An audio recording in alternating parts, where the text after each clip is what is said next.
All right. Welcome, guys. So I can see, wow, I can see a bunch of you guys jumping on Instagram. Oh, and Facebook. Hi. Hey, Mom. uh, what do I mean isolation is super lame? Somebody's saying. Um, you know, a lot of the clients I'm working with right now are finding it super lame, but I will say this. Those clients that are introverts are actually finding it kind of okay. What I'm finding is like that my clients who are tend to be kind of anxious and introverted are really enjoying right now, like not having demands on their time and everyone's leaving them alone. So if you fit into that camp, good for you. Though the rest of the world who does not fit into that camp, a lot of people are struggling for a lot of different reasons. And I'm going to talk a little bit about that. So you probably already know since you're logged on here, but my name is Dr. Rebecca Harvey, and I'm a psychologist. I am Dallas-based, and I do work internationally speaking at companies. I just authored my first book called Divorcing in Love, and it is based on a lot of the principles of the things that we'll be doing tonight. Compassion and emotional regulation and acceptance of ourselves and others. So these are some of the things we're trying to cultivate when we meditate, specifically with meditation. If you guys are interested in staying in contact with me and you're following me on one of my social media sites, YouTube, Facebook, and Instagram, make sure that you also hit up my website and leave your email for me or shoot that into my direct messages. And I'll be sure to include you in information about future events that I hold. So as I mentioned, a lot of people are struggling right now and for a lot of different reasons, actually. Some people are having a hard time being alone. Other people have their children and their spouses maybe like all up in their space, and that's creating a lot of stress for them. I know some of my couples are really struggling if they have unresolved issues in the relationship and now they cannot get away from each other. And so this is creating like a compounding experience in their own mind of how much they can actually tolerate. Either way, on a biological level, we're just not meant to be alone. We evolutionarily lived in communal environments to help support one another, and we did this for survival. So what we're dealing with right now is on a biological fundamental level, it's kind of hitting us on all fronts. And what I mean by that is not only are we in a situation where we are isolated, so we're having this inner condition kick in that that's not safe, and we don't have this outlet. For those of you who have physical touch as a top love language, you really get what I'm saying because you haven't hugged someone in maybe weeks if you live alone. But beyond this biological thing of separation being painful, physiologically, physically painful for us, which is why we imprison people as a form of punishment. Beyond that, we're also dealing with this experience of our brain feeling threatened at all turns. And we may not even realize the degree to which our brain is feeling threatened. So let me explain that just a little bit more. When our brain experiences something as we don't know what's going to happen, we have anxiety because our brain is designed to predict, plan, and protect us. So if we aren't able to engage in that, or it's not really productive because in a situation like this, we have very little control over the outcome of things right now, whether that's emotional, health-wise, financially, we have very limited control. But that doesn't stop our brain from continuing to try to predict and plan and protect us. And when we're not able to do that, we really are just stuck in this waiting situation, not knowing what's going on, and waiting to see what's going to happen. And our brains hate that. So then what happens is everything associated with this begins to create problems for us. Hey, Angie. Hey, Liz. It begins to create problems for us. And what our brain experiences is as if it's in a constant state of threat of survival. So every time you're grabbing the mail, if you're going through some arduous process to make sure it's not contaminated, or an Amazon package, or grocery or food delivery, or if you're leaving the house to go get groceries, or if you have parents who normally you care for, but you're unable to have contact with them. any number of these things. If you're dealing with an immunocompromised system, or let's say you have like asthma, history of asthma, any of these things creates a constant state of threat for our brain. So without realizing it, our brain is on like high alert of threat all day long. So really easy for us to become highly stressed out. And we all deal with that stress in a different way. So we may become irritable, we may become depressed, we may be highly anxious. Like I'm seeing on the daily, my clients responding in very different ways. And I'm having really similar conversations with them, such as these, to educate them about what's going on so that they feel more equipped to be able to manage the stresses of the day-to-day. But what I wanted to do today is I wanted to offer you guys some meditation. Now, one of the things I do in my practice is I use meditation with my clients. Hey, Phyllis. And as I'm using meditation with my clients, what I'm helping them do is learn to rewire their brain and learn to be less reactive. So meditation, ultimately, when practiced regularly, helps us learn to become calm in the midst of difficult situations. And we do this by being able to regulate emotions in a more effective state, by becoming the observer of what's happening in our mind, in our behavior, in our physical body, emotionally, and choosing how to best respond, maybe by doing nothing, or maybe by shifting our thoughts, or maybe by engaging in self-care. But either way, we are able to respond from a place of choiceful, mindful health, as opposed to going into reactive states that are ineffective and cause our emotions to kind of double back on us. Okay, so what I'm going to ask everyone to do, this is actually my first time to run an event where I can't see my participants. So I can kind of see from here the screens. YouTube doesn't have an interactive component, but the other two do. And I can kind of see the screen. So if anything's going on, there's an issue of volume or anything else, just shoot me a little notification and I'll try to pay attention to those. But what I'd like for you to all do is to take a moment, if you haven't already, to find a comfortable position. Now, my preference would be that this is a seated position as opposed to lying down, because I'm going to try to keep this engagement at about 40 minutes, and you might just fall asleep. And if you do, score, you get a really good nap, and I'm happy I could provide that for you. But if you want to enjoy the benefits of meditation, then hopefully you will stay awake. Okay, so I'm going to just quickly talk about breath so that you guys have an idea of how we're going to work with our breath. Now, it's really important for us to be able to breathe, to have an open front body. So you'll see me here, and I think all of you can kind of tell. I'm sitting on I actually just threw a couch cushion down because my office has all of my Zafus, the little meditation cushions. So I'm sitting on a couch cushion. You guys can find anything, a sturdy pillow, a dog pillow. It doesn't really matter. I'm seeing my dog pillows all stacked up over here in the corner of the room.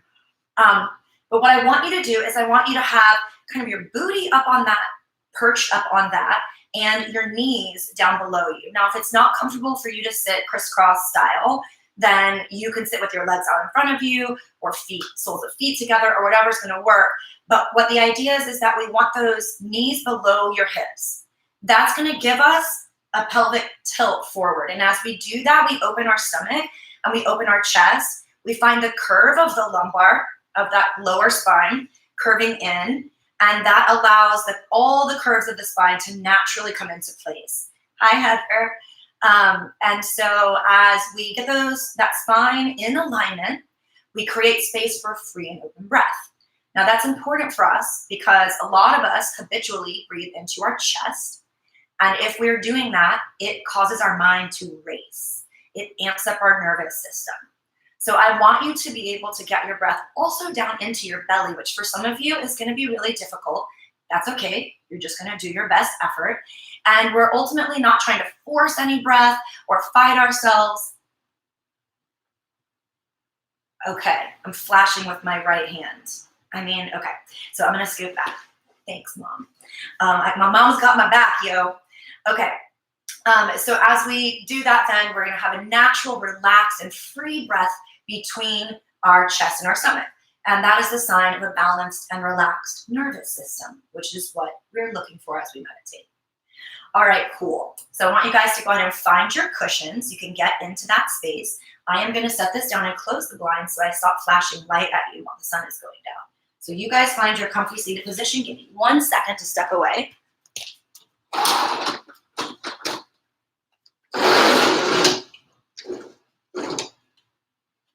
I think that solved our problem. And now I can come back to my knees below my hips. All right. So I want everyone to settle into that comfortable position. In regard to your hand position, it doesn't really matter. It could be palms down, palms up. You're probably not going to hang like this for 40 minutes, but just put them in a comfortable position that you can relax. Now, you're probably going to have some tightness. If those of you who have been like sitting all day, maybe working from home or whatever, you may need to stretch, roll your neck out a little bit, maybe roll your shoulders or twist your spine. But just go ahead and let yourself work out some of those kinks right now. They're going to come up when we meditate. I have one person that comes to meditation classes with me and says, like, it doesn't every single time, it doesn't matter. Every time I go to meditate, my nose itches every time. So you're just going to feel those things and we're just going to allow them to be there. All right, so go ahead now and close down your eyes. So closing down your eyes, if you're not comfortable closing your eyes, that's okay. But for us to settle our nervous systems, we need to block out some of the peripheral distraction. So if you're not going to close them, I'll ask that you gaze down at your lap or your hands, or maybe if you have a candle or something like that, but something that you can focus on. Traditionally, we would close the eyes. And as you guys start to settle in, I'm just going to explain the meditation series or sequence that we're going to do today. And what that's going to be is a little trio I've put together. We're going to start off doing a body centering meditation, and that's just going to help us settle in. And from there, we're going to move into a loving kindness meditation. And loving kindness meditation helps us to develop the qualities of loving acceptance. Getting a lot of hearts right now, so that's awesome. Thanks, Facebook people. They love this loving kindness. So we're going to settle into that loving acceptance. And what this does is it serves to heal a worried mind. And I think we could all use a little bit of that all the time, but especially right now. Now, I'll be letting you know as we transition from one style of meditation to the next with some very subtle cues. So if you don't have the full time to dedicate, don't worry, no big deal. You can exit at the transition point, because the third meditation that we're going to do is going to be a Tonglen practice. And Tonglen meditation is another kind of metta meditation. And specifically, what this one does is it helps us connect with and transform our experience of suffering. Now, we do this in a unique way, and as we do this, we also begin to help reduce the suffering of those in the world around us. And this is going to involve us learning to sit with some discomfort and know that we can find peace in the midst of disappointment and discomfort. So if you're not interested in doing the Tonglen, for instance, you can call it at the loving kindness meditation and simply exit and go about your life. All right, so you've got your eyes closed. I want you to just begin to notice your breath. And without changing it, just give yourself a moment first to notice where your breath is in your body.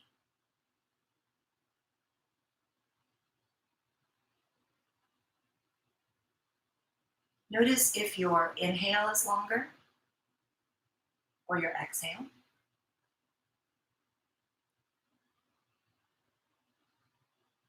Notice if you feel your breath more in your chest or your belly.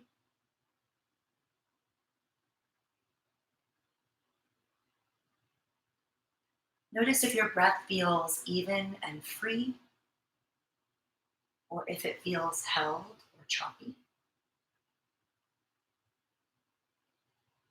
And now just let yourself settle into a relaxed, non-forced breath. And I'll invite you to shift your focus,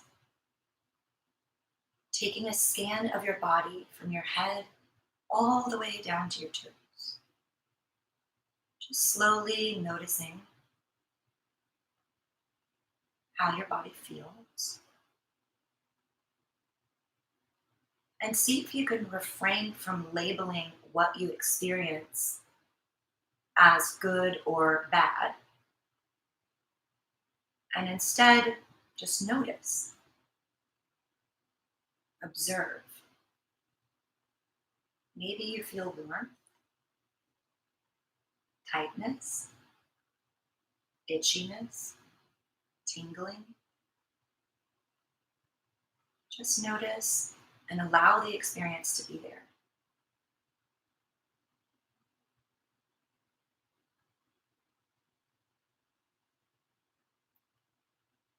So I'd like you to begin relaxing your body. Allow your jaw to relax and release, of your forehead releasing, your eyebrows separating,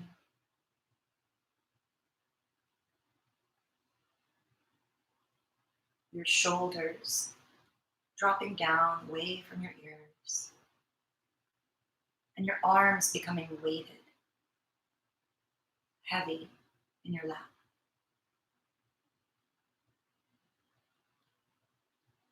Notice for a moment the experience of gravity. And with each exhale, let that gravity weigh you down, anchor you down, and secure you to the support beneath you. With each exhale, surrendering just a little more, knowing that you are supported and you are secure.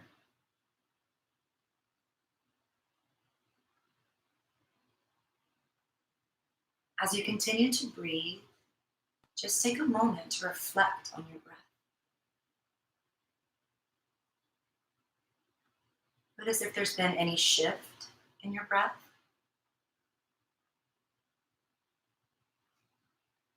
Not necessarily good nor bad, but maybe a change.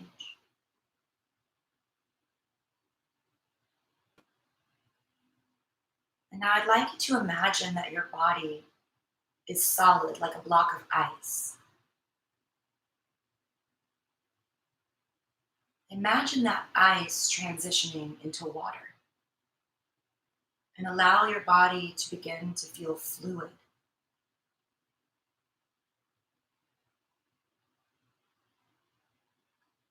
And now allow your body to transition into vapor,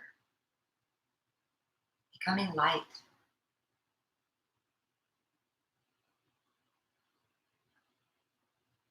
And now all at once, you're both grounded to the earth and light and free.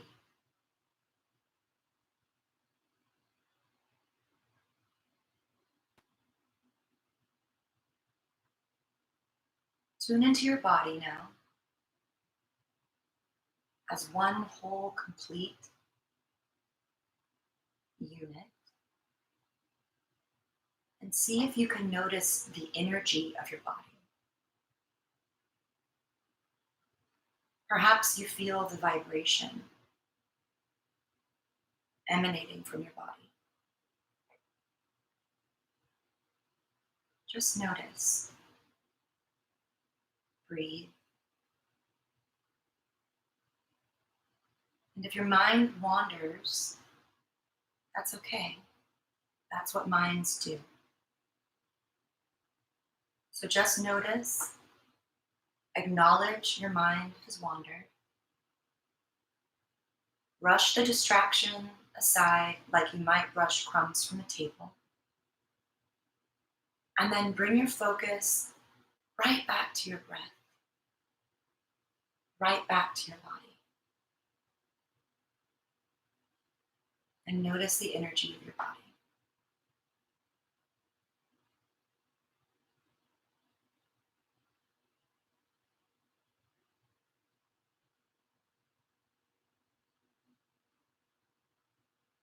Continue breathing like this.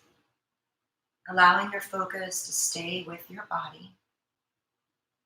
And each time you distract, just notice, release the distraction, and return your focus to your body.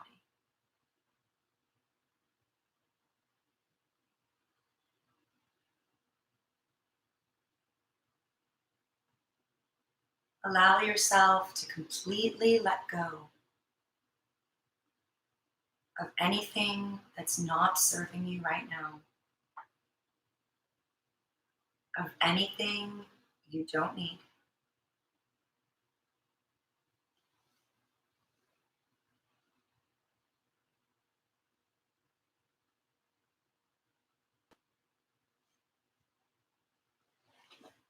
Just let it move aside.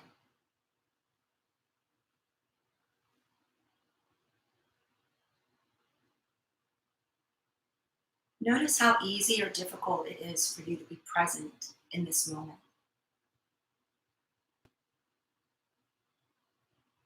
Without judging, just notice.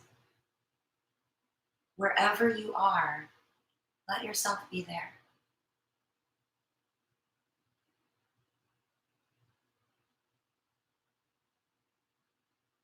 And now I'm going to invite you to bring your attention to your heart. And if it helps, you're welcome to bring a hand to your chest, or maybe both hands to your chest, and place them over your heart. And just notice your heartbeat.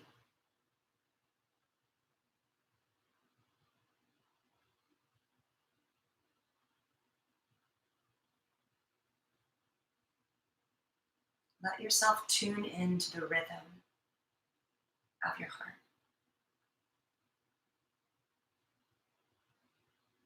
Much like your breath, your heart is with you always.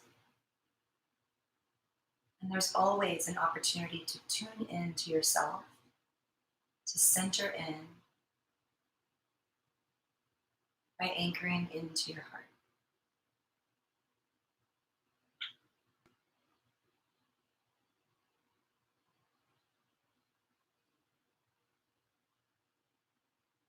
Each time your mind wanders, you'll simply guide it back.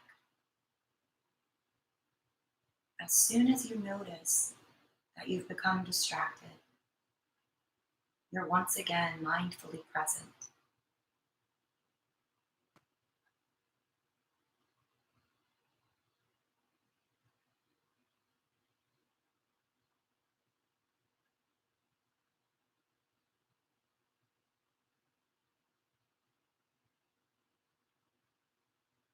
Take a moment to acknowledge yourself that you're always here with yourself,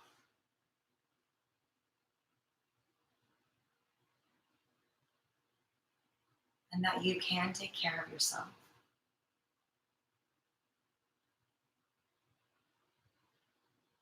But this is only possible when you become present with yourself.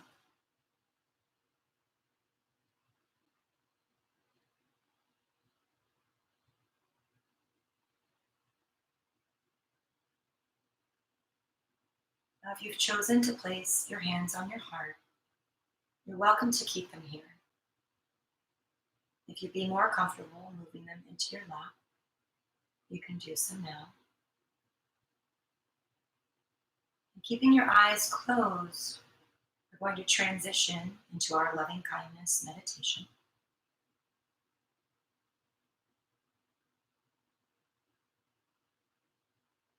Our loving kindness meditation begins as we extend qualities to ourselves and to those around us that allow us to develop resilience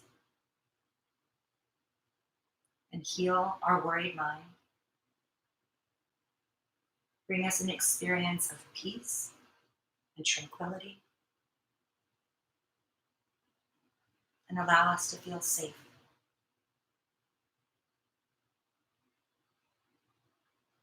So, as we begin our loving kindness meditation, I'm going to ask that you imagine some way of sending energy. Now, some people prefer to do this by way of imagining light emanating from their heart. And some people prefer to send maybe a rose colored smoke. Others just send some concept of energy, whether that's a feeling, an intention. Find one that feels resonant with you. And I'd like you to begin by bringing into your heart the feeling of love. See if you can find the experience or feeling of love. And perhaps this is possible without bringing any particular person, soul, or being into your mind, but just how it feels to feel loved.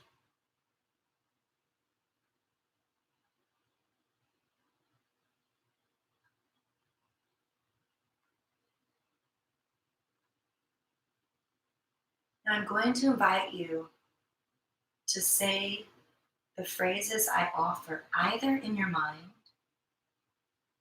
or out loud if you prefer. And as you do, I want you to imagine sending energy to yourself.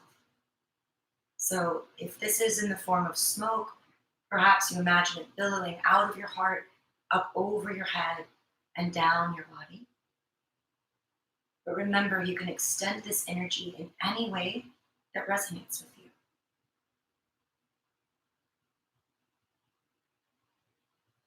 So I'll have you repeat, may I be safe and protected.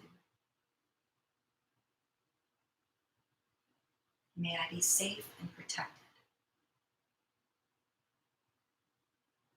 May I be well. May I be well.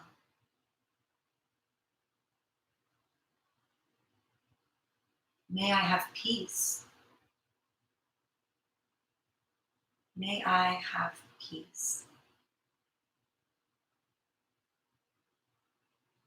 May I feel loved. May I feel loved. May I feel strong and courageous. May I feel strong and courageous. Now take a moment to notice how you feel. Just notice how it feels in your body. Without expectation, simply notice.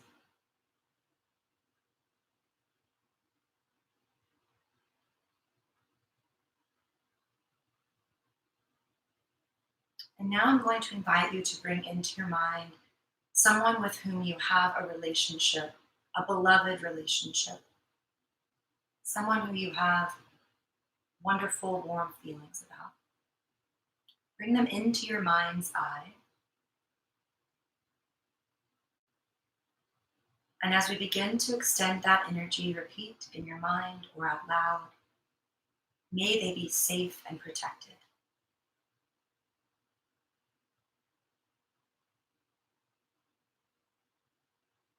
May they be well.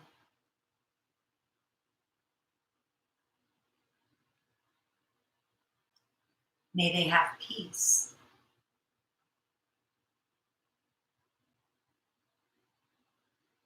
May they feel loved.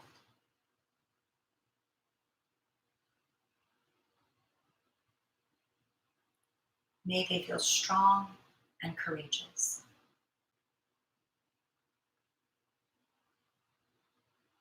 And as you hold this person in your mind's eye, how they're responding to you sending this loving kindness their way.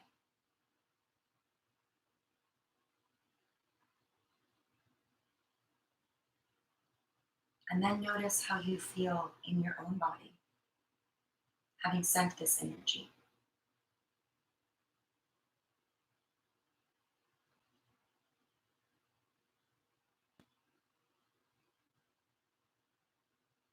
And now I'll invite you to bring a neutral person into your mind.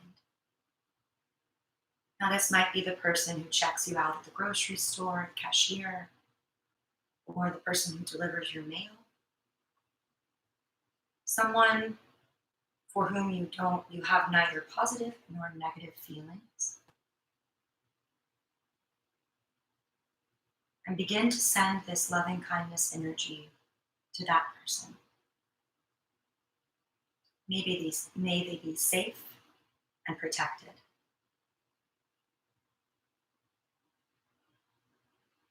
May they be well. May they have peace.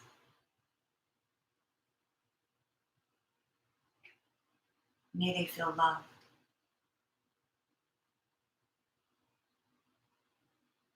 May they feel strong and courageous.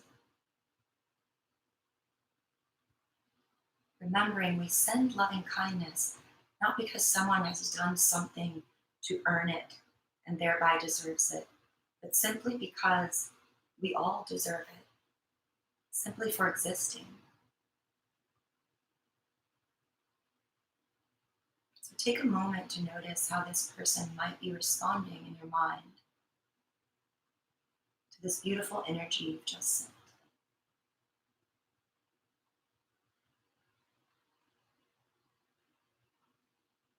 And then notice how you feel in your own body.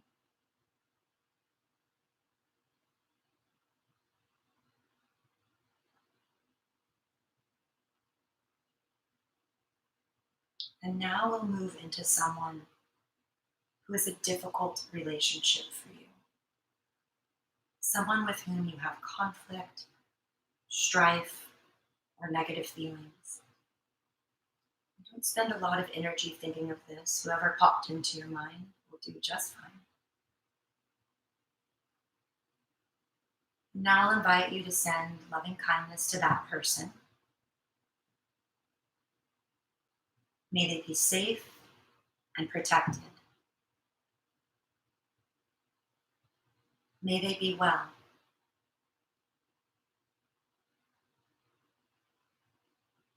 May they have peace.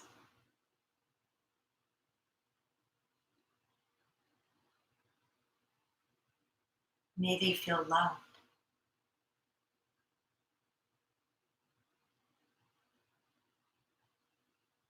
May they feel strong and courageous.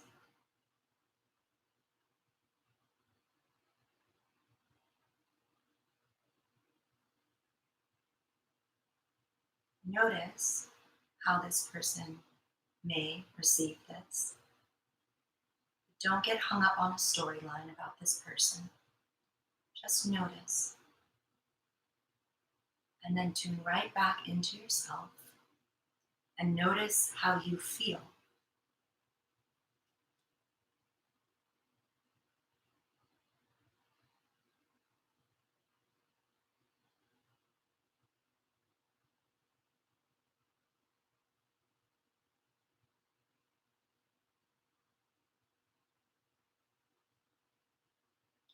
And now bring your awareness back to your heart and to your breath.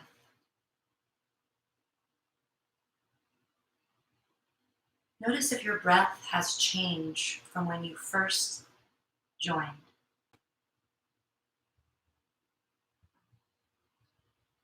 What feels different about it, if anything? What might feel different in your body?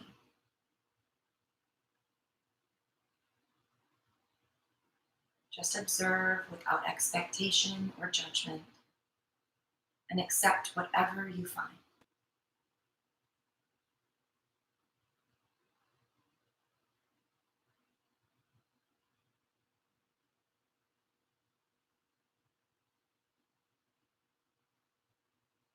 We're now going to move into a Tonglen meditation. And this meditation, again, is used to help transform our experience of suffering, as well as the suffering in the world around us.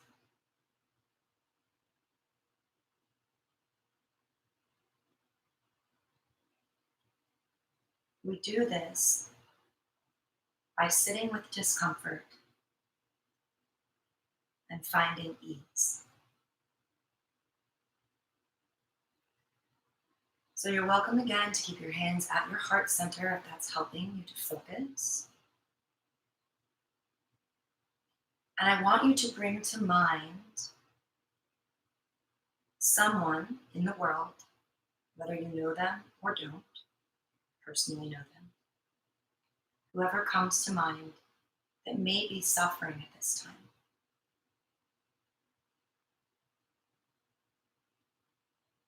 The way this practice works is that with our breath, we will breathe in that suffering which we imagine they're holding, and we'll exhale out the relief we imagine they need.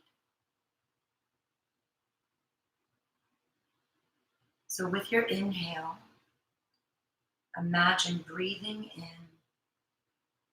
the suffering, emotional pain of that individual.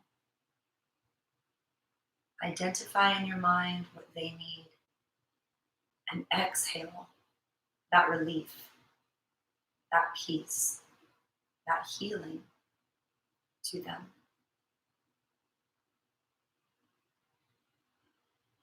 Continue to work with your breath in this cycle, breathing in the suffering and exhaling the relief.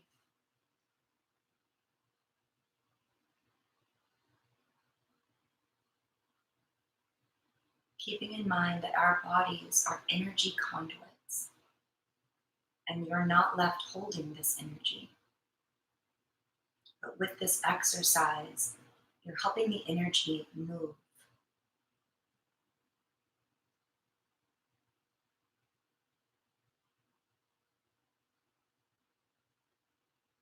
As you continue to breathe in the suffering of this individual and to breathe out that relief, notice in your mind's eye this person shifting, their energy experience changing.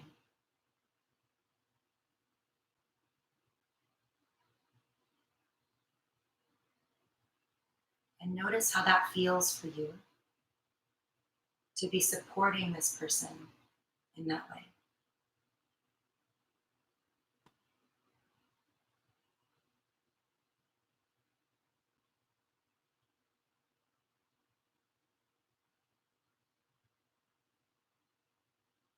And now release this image from your mind. Come back to your relaxed, free breath into a focus at heart center.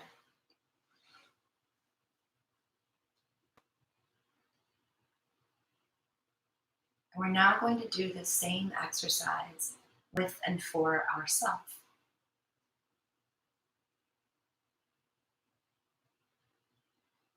To change this up just a bit,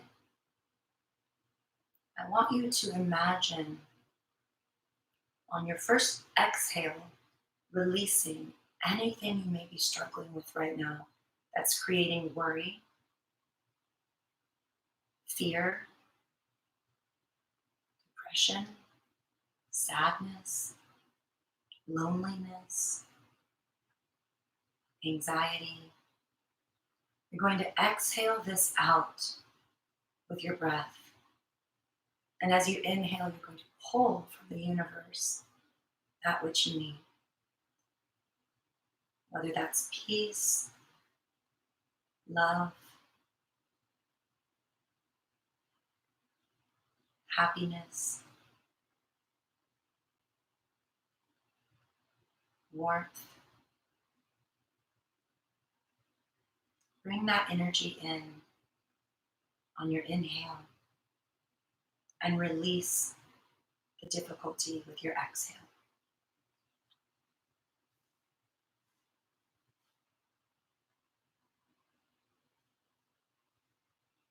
Continue to do this with each breath cycle. Remembering again, if your mind becomes distracted by outside noise or thoughts, just notice, release, and bring that focus right back. Surrendering, releasing everything that may be troubling you, and breathing in a sense of hope, of knowing that you will be okay.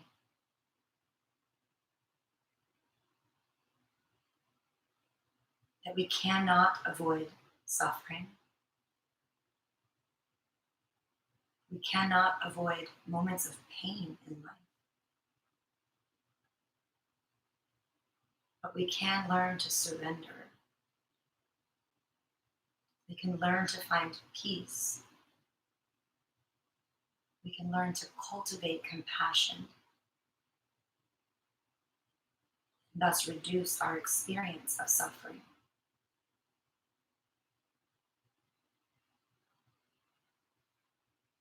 So I'll invite you now to release that exercise.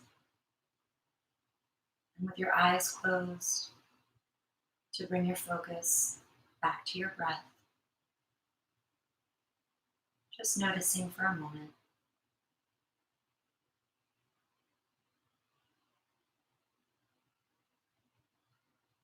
Notice how easy or difficult this meditation was. And just accept whatever you notice.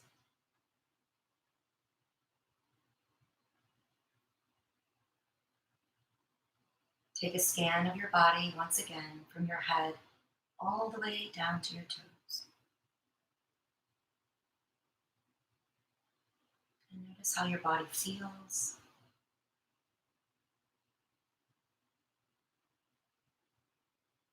Notice the energy of your body.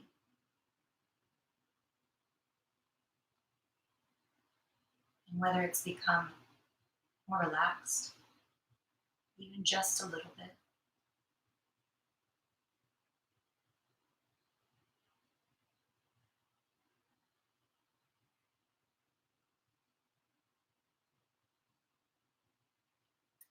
And still keeping your eyes closed, I'll invite you to begin to notice the air on your skin.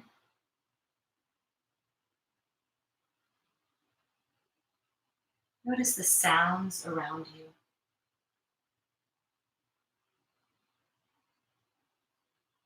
Notice through your closed eyes your presence in your room.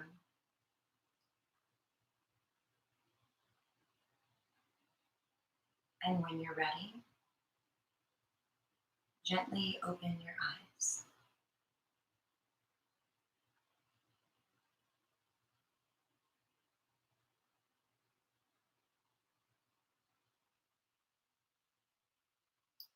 Congratulations, guys, you made it. I want to thank all of you for showing up tonight. I love all the feedback, all the little hearts I was getting throughout the different points of our meditation. And I see Beth showed up, and Jenny showed up, and Linda showed up. I think Lila or Lily showed up. I couldn't read from here. Which name? I saw Alicia showed up, and Dan. I'm having trouble reading my Facebook one, so I'm not really sure from here who all joined, but another shout out to my mom. Props to you for all of the support you always give me. Thank you so much. I just want to let you guys know that as we're going through this difficult time, it's really important for us to keep in mind that our emotions lead to our mood. The only thing that causes our emotions is our thoughts. And sometimes that's a really difficult concept for people to accept. But we are in charge of our thoughts. And when we practice things like meditation and we learn to observe ourselves and observe our thoughts, we're then able to choose better feeling thoughts. And so what I'm asking you to do is not to pretend that this situation we're in is the best thing that you've ever experienced and it's so amazing and you'd like it to go on for months more. Hi, Angie. But that you can allow yourself to stay calm by deliberately choosing better feeling thoughts and better feeling thoughts, and learning to therefore stay calm in difficult situations. Some people think of this as looking for the silver lining of something. It doesn't negate that negative things are going on, but if we just like shift our focus just 5 degrees, we can gain a whole new perspective, and from that, have a whole different emotional experience. I know this is true for me when I get on a call at night on FaceTime with my girlfriends in California. And it doesn't matter what kind of day we've had. We just get on there and we're kind of silly and joking and making each other laugh, and the mood changes. So whether I've had a difficult day or a strenuous day, it's like, just shifting our experience in a moment can change everything. Now, if I were to get off that call and start thinking a bunch of really anxious and depressing thoughts, I guarantee I would feel feelings of anxiety and depression, because that's the logical thing that would happen. But I choose not to do that. I choose to keep my thoughts in a good feeling place. So you are in charge of protecting your thoughts, and I would encourage you to do that at all costs. And if that means that you need to limit your exposure to people who have a lot of fearful negative energy and it's more than you can tolerate, or you need to limit your exposure to watching the news, then I would encourage you to do that. But please protect your energy by protecting where your thoughts are going. The principles of today are things that I work with all of my clients, and I use these in my meditations. These principles are also present in the book I recently published called Divorcing in Love. I know a lot of you that I've seen your names popped up have already supported me by purchasing that. If anyone is going through a divorce, considering divorce, healing from divorce, heck, even if you're not, there's just a lot of really good self-care and relational principles in the book. If you know someone who's struggling, though, please direct them to that book. And those of you who have purchased it, you're welcome to jump on Amazon and give me some reviews on there. I would really appreciate that. If you're not already following me on social media, please do so. That's how I can keep you guys informed. And if you want to jump on my website, drrebeccaharvey.com, that's DRREBECCAHARVEY.com. You can leave your email there for me or give it to me in direct message through social media, and I will keep you apprised of everything. Again, thank you all, and I will see you at the next event. Namaste.